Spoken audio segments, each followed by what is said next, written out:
cavan iki aşık, biri Şirin biri Ferhat.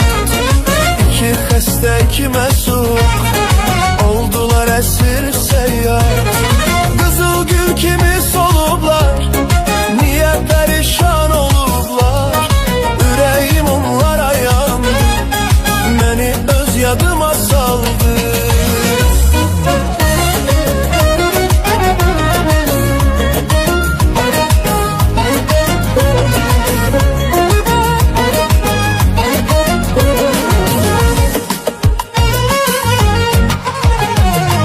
Ayrıldı Şirindən Ferhat, çox çəkdi ağladı eydan. Mənə oldu yazıq aşık, cavan ömrü oldu bərbad. Yar əcəb zəmanədir, şəmə yanan pərvanədir, şəmə yanan pərvanədir.